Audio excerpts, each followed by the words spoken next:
सपनों को पूरा करने की कोई उम्र नहीं होती समीक्षा।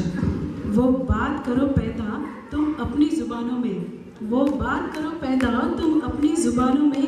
दुनिया भी कहे कुछ है इन भी दीवानों में। बिल्कुल, और भीम के दीवानों की तो बात ही कुछ और है। पता है, हमारे बच्चे स्पेस तक पहुंच गए हैं।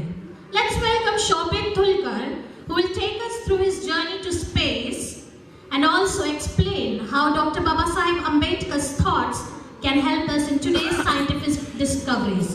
Welcome, Shobit. Clap, please. Jai Bhim and Namo Buddha, everybody. Thank you for coming to this celebration. Today, I want to talk about the ISET Mission Discovery 2024 program that we went on. Next slide, please.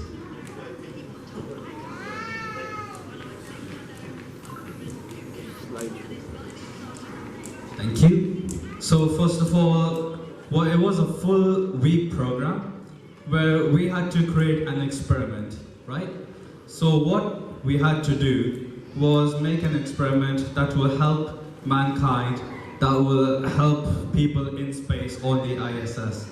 There were altogether teams of 7, and they were ranked by age group. There were about 5 or 6 teams altogether. We were team 4, and I would really want to emphasize that this was a team effort.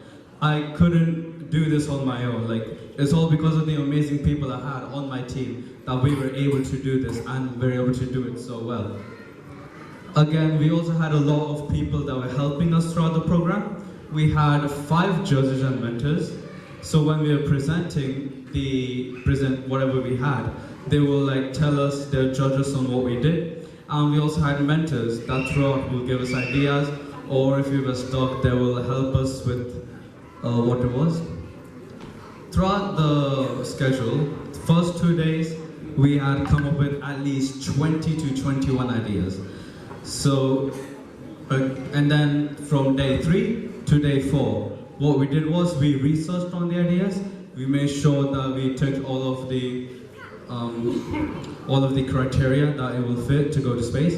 For example, let's say it had to be under budget. The budget was £500 for it, right? And it also had to be safe. It had to be something that will help mankind, something that will help them, right? You can't just do something wasteful, and you can't do something that's been done before already.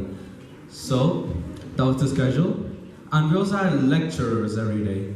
Every day what we will do is we will have discussing with each other, trying to come up with what we'll do. And then in the middle they will break it up with break, lunch, and the lecturers. They will talk about every single facet that you have to think of when you're on the ISS. The launch code, thinking about the livelihoods of the astronauts there, thinking about how you're going to give them the basic needs, oxygen, water. So they all talked about what they were doing there. Next slide, please. Right, so this is an inspiration. As you can see here, that's a standard electrolysis. That's what they use on the ISS. So they use the oxygen generator system on ECLSS. Right? So what they do is they take water or any electrolyte solution and they get oxygen bubbles and hydrogen bubbles. That's what they use to power the whole ISS, helps breathe the astronauts.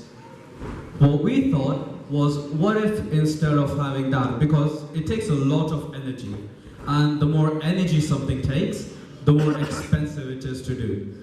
So we thought, what if instead we use Prochlorococcus? Now, Prochlorococcus is a cyanobacteria that lives in the water. And what that is it's a marine bacteria that produces oxygen. It is about like 50% of the oxygen that we breathe in is made by the cyanobacteria on Earth. So already you can see that it's a very good producer. Then we thought, what if we were able to keep it stabilized in the environment on space, right? Then we wouldn't have to have the expensive machinery, and we would be able to have it for long-term space travel, and it'll be a lot cheaper. what it will do, it will just recycle the carbon dioxide from the astronauts. So, next slide please.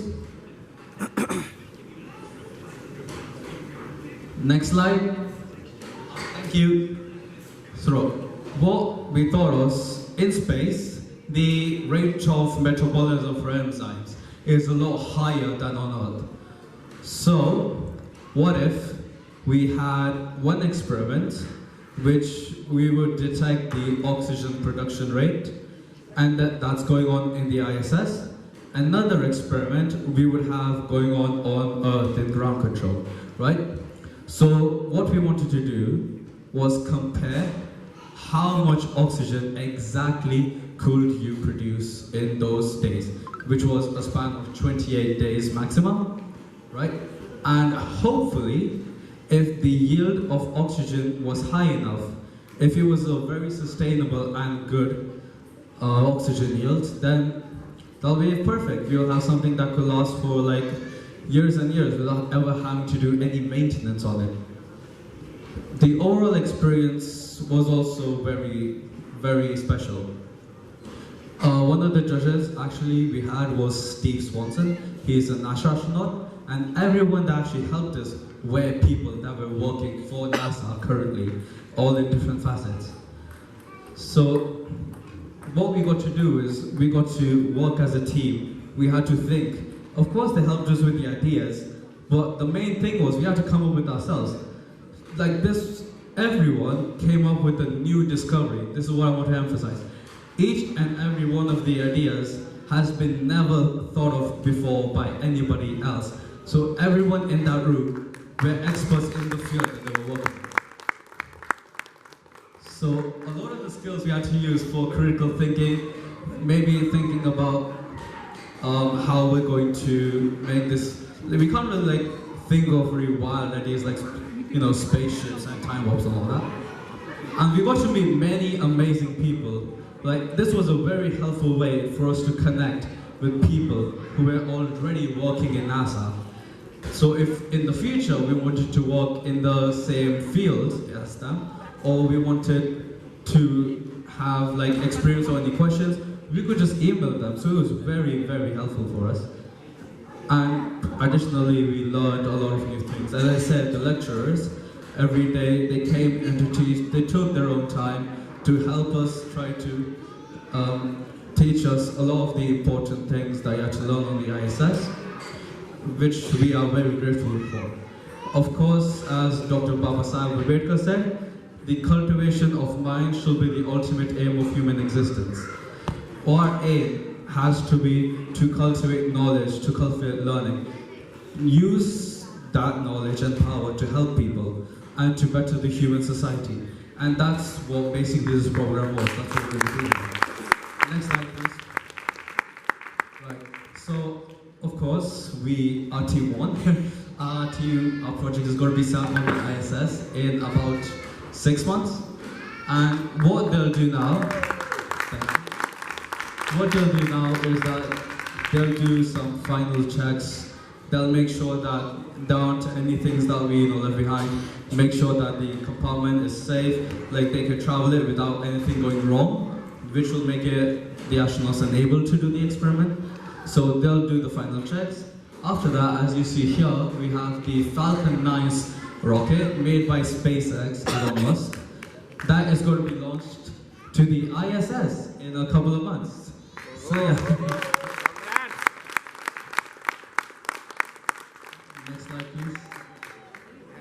Thank you.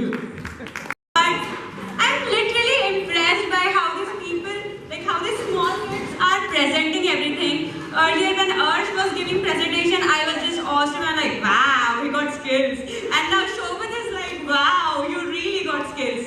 So, a big round of applause for Shobhan.